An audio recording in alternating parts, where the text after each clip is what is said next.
क्या आपने वो वीडियो देखा जिसमें रूस के राष्ट्रपति व्लादिमीर पुतिन के सामने एक रोबोट नाच रहा था? अगर नहीं देखा तो अभी देख लीजिए, इंटरेस्टिंग है। ये रोबोट और इसके हाव भाव बिल्कुल इंसानों जैसे हैं। इसका नाम है ग्रीन। 19 नवंबर को मॉस्को में रूस के सबसे बड़े बैंक स्बरबैंक ने एक एआई कॉन्फ्रेंस में ये रोबोट दिखाया।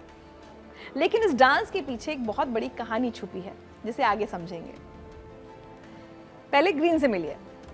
इस रोबोट ने खुद को पुतिन से मिलवाया। कैसे, वो भी सुनिए।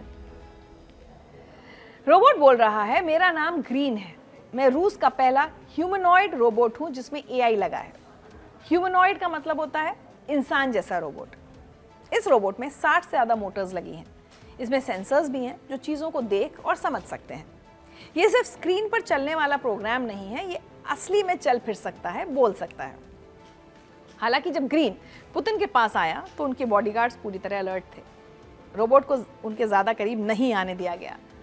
डांस खत्म होते ही एक बॉडीगार्ड तुरंत बीच में आ गया। वो पुतिन और रोबोट के बीच खड़ा हो गया।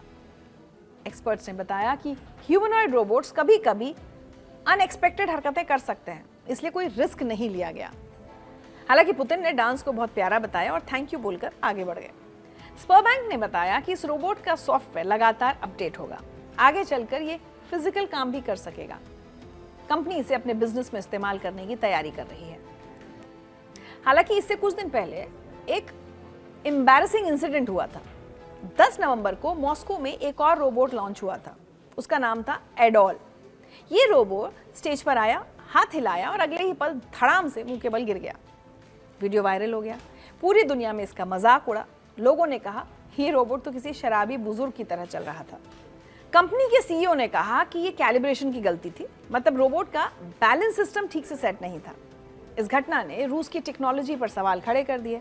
लेकिन अब ग्रीन के सफल डांस ने रूस की इज्जत थोड़ी बचा ली है। अब आते हैं असली मुद्दे पर। दुनिया में एआई और रोबोटिक्स की जबरदस्त रेस चल रही है और इस रेस में 3 देश सबसे आगे हैं, चीन, अमेरिका और रूस। चीन इस रेस में सबसे तेज दौड़ रहा है। ऐसा अंदाजा लगाया जा रहा है कि 2025 में चीन 10,000 से ज्यादा ह्यूमनॉइड रोबोट्स बेच चुका होगा, जो कि पिछले साल से 125% ज्यादा है। कई चीनी कंपनियां जैसे यूनिटरी, वॉकर S2 और अल्फाबॉट पहले से ही रोबोट्स को फैक्ट्रीज, एयरपोर्ट्स और घरों में इस्तेमाल कर रही हैं। चीन के पास मैन्युफैक्चरिंग की ताकत है, स्केल है और रियल वर्ल्ड में रोबोट्स को तेजी से लगाने की क्षमता है। अमेरिका के एक्सपर्ट्स टेंशन में हैं। उन्होंने चेतावनी देते हुए कहा कि अगर अमेरिका ने नेशनल रोबोटिक्स स्ट्रैटेजी नहीं बनाई तो हम न सिर्फ रोबोटिक्स रेस हारेंगे बल्कि एआई रेस भी हार जाएंगे। रूस की बात करें तो राष्ट्रपति पुतिन ने 2017 में कहा था, जो एआई में लीडर बनेगा वो दुनिया का शासक बनेगा। रूस ने 2030 तक एआई में टॉप 5 देशों में आने का लक्ष्य रखा है। लेकिन रूस के सामने बड़ी समस्याएं हैं। 2022 से पश्चिमी देशों ने रूस पर सैंक्शंस लगा कर रखे हुए हैं। रूस को एडवांस्ड कंप्यूटर चिप्स नहीं मिल रही हैं, लेकिन फिर भी वो हार नहीं मान रहा। वो चीन और ब्रिक्स देशों से पार्टनरशिप बना रहा है, घरेलू इनोवेशंस पर जोर दे रहा है।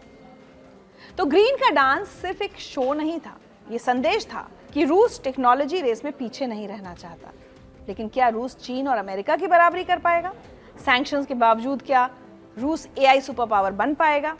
इसका जवाब तो समय ही देगा, पर भविष्य यही है और लड़ाई लंबी चलने वाली है।